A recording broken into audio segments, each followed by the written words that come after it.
जय हिंद प्यारे साथियों, कैसे हैं? उम्मीद करते हैं आप लोग बहुत ही अच्छे होंगे। है कि हम लोग को पढ़ना था भाज्य संख्या, अभाज्य संख्या, उसके बाद सहभाज्य संख्या।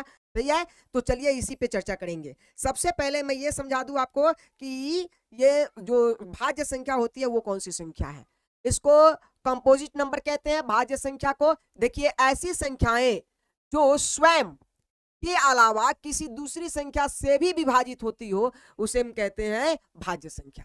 ऐसी संख्या, यहां समझते हैं, ऐसी संख्या। अच्छा, स्वयं से, स्वयं का क्या मतलब है? कोई भी संख्या अपने स्वयं की संख्या से विभाजित होता है। ये दो चीजें कंप्लीट करते हैं यहां पहले समझिए। मान लीजिए कि यह 20 है। कौन सी संख्या है? 20 एक संख्या है। मान लीजिए कि यह एक 20 संख्या है और 20 दो चीजों से विभाजित होगा। अगर आपके मन में चले डाउट तो कि आप कहेंगे कि नहीं, ये एक से भी विभाजित होता है। देखिए, एक से हम मानते नहीं कि विभाजित होता है। क्यों? क्योंकि विभाजित का मतलब होता है उसका खंडित करना, और जब इसको हम खंडित करेंगे तो बताइए 20 ही रह जाएगा, तो कहां विभाजित हुआ? नहीं हुआ ना। तो एक से हम ये मान ही लेते हैं कि एक से अगर किसी को भी काटेंगे, कोई भी संख्या होगा, तो वो विभाजित तो नहीं होने वाला है। अब बात आती है कि स्वयं की बात। तो स्वयं की बात आती है तो 20 एक ऐसी संख्या है जिस 20 से काटा जाए तो एक बचेगा। स्वयं की बात आएगी तो 19 ऐसी संख्या है जिसको 19 से काटा जाए तो एक बचेगा। स्वयं की बात आए तो 1000 एक ऐसी संख्या है जिसको हम 1000 से काटे तो एक बचेगा। तो इसका क्या मतलब है? इसका यह मतलब है कि जितनी सारी संख्याएं हैं सबको काटिए स्वयं से तो उतना ही बचेगा, एक। कितना बचेगा? एक बचेगा।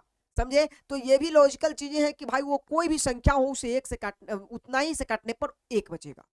तो ये भी कोई नियम नहीं हुआ, मतलब कि नियम तो सबके लिए ये बराबर हो गया। तो भाई अलग कैसे दिखेगा? तो अलग दिखने के लिए यही बातें हैं। यहां पे भाज्य संख्या बताता है कि वैसी संख्या, समझिएगा, ऐसी संख्या जो स्वयं के अलावा, अलावा का मतलब इसके बाद किसी और से, समझ रहे हैं? इसके बाद किसी और से, स्वयं के अलावा किसी दूसरी संख्या से भी विभाजित हो, उसे हम कहते हैं भाज्य संख्या। जैसे में 4, 6, 8, 12, मतलब कि ये 20, 70 इत्यादि जितनी भी संख्याएं वो सभी क्या है? भाज्य संख्या है। अब स्वयं के अलावा किसी अन्य संख्या से विभाजित होने वाली संख्या को आपको ढूंढना है। चलिए हम शुरू करते हैं। एक, एक स्वयं से विभाजित होता है, मान लेते हैं, तो एक ही आ जाएगा। इसका मतलब है, अच्छा, एक किसी और से भी विभाजित होगा क्या? आंसर है नहीं। चलिए दो पे आते हैं।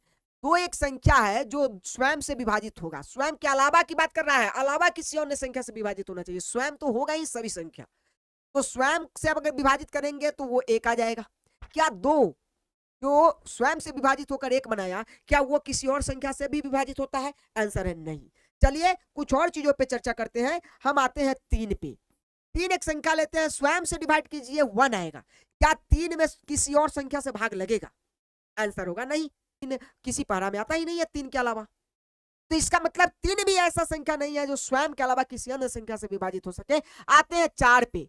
4 को 4 से विभाजित कीजिए, स्वयं से विभाजित कीजिए तो एक आएगा।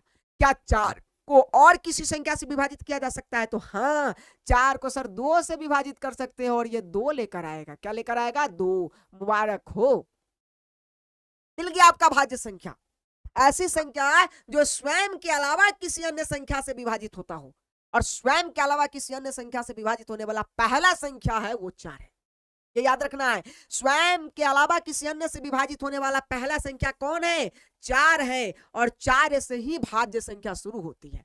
तो यहाँ 4 भी भाज्य संख्या है। 6, 6 मैंने लिखा, 6 भाज्य संख्या है कि नहीं है? तो देख लीजिए ना आप भाग देकर, ये 3 से 6 से विभाजित होगा ही, स्वयं होगा ना एक मर्तबे, और फिर ये 6 3 से भी होगा, फिर ये 6 2 से भी होगा। इसका मतलब है कि ये तो बहुत सारी संख्याओं से विभाजित हो रहा है, तो ये भी भाज्य है। 8 भी बहुत सारी संख्याओं से, 20 भी बहुत सारी संख्याओं से, 70 भी बहुत सारी संख्याओं से, लेकिन 4 से पहले वाली कोई भी संख्या ऐसी नहीं है जो स्वयं के अलावा किसी से विभाजित हो। इसका मतलब मैं कह सकता हूं कि भाज्य संख्या उन संख्या को कहते हैं जो स्वयं के अलावा किसी अन्य संख्या से विभाजित होता हो। अगर इस मेथड को हम मानेंगे तो सबसे पहली और सबसे छोटी भाज्य संख्या है वो क्या है? 4 है। तब डायरेक्ट प्रश्न पूछा जाता है कि सबसे छोटी भाज्य संख्या कौन है? 4 है। सबसे छोटी भाज्य संख्या 4 होती है। अब आइए अभाज्य पे बात करते हैं। अभाज्य संख्या किसको कहते हैं? अभाज्य संख्या, इसको हम कहते हैं प्राइम नंबर। आपको याद रखना है, प्राइम नंबर किसको कहते हैं, अभाज्य संख्या किसको कहते हैं? थोड़ा सा समझा दीजिए सर, अभी ये तो हम आए हैं। क्यों टेंशन ले रहे हैं? ऐसी संख्या है जो इसके बिल्कुल विपरीत चलेगा, ऐसी संख्या है जो स्वयं के अलावा किसी दूसरी संख्या से विभाजित नहीं होती हो, स्वयं के अलावा किसी दूसरी संख्या से विभाजित ही नहीं होती हो, उसे हम कहते हैं क्या? अभाज्य संख्या। कौन सी संख्या? अभाज्य संख्या। जैसे आप 2 को ले लीजिए, देखिए 1 को नहीं रखा गया क्योंकि 1 तो एक ही है, इसको विभाजित किया ही नहीं जा सकता। हम अपने पहले ही बताए विभाजित का मतलब होता है कम करना, खंडित करना। इसको भाई खंडित कर ही नहीं सकते, 1 काटेगा फिर भी 1 ही रहेगा। लेकिन 2 को अगर स्वयं भी कोई काटता है 2, तो ये देखिए क्या होगा, 1 आंसर बदला। तो स्वयं अगर विभाजित होने वाली संख्या है तो वो 2 है, और यह 2 से विभाजित होगा, स्वयं से, बाकी किसी से नहीं होगा। 3 से विभाजित होगा, बाकी किसी से नहीं होगा। उसके बाद 5 भी आ जाइए, 5 केवल 5 से विभाजित होगा, बाकी किसी से नहीं होगा। 7 केवल 7 से विभाजित होगा, बाकी किसी से नहीं होगा। 9 होगा, 9 3 से भी होगा, 9 से भी होगा, इसलिए ये अभाज्य संख्या नहीं है। उसके बाद 11 आ जाइए, 11 से विभाजित होगा, 13 से विभाजित होगा, 17 से विभाजित होगा, 15 भी नहीं है, याद रखिएगा। तो ये संख्याएं जो स्वयं के अलावा किसी अन्य संख्या से विभाजित नहीं होता है, उसे हम अभाज्य संख्या कहते हैं। देखिए 2 3 5 7 9 11, 9 नहीं है, 11 13 17 19 23 आदि। और सबसे छोटी भाज्य संख्या जो है, अभाज्य संख्या जो है, वो क्या है? तो 2 है। सबसे छोटी अभाज्य संख्या कौन है? तो 2 है। उम्मीद करते हैं कि ये आपको समझ में आ गया होगा। आगे बढ़ते हैं हम लोग।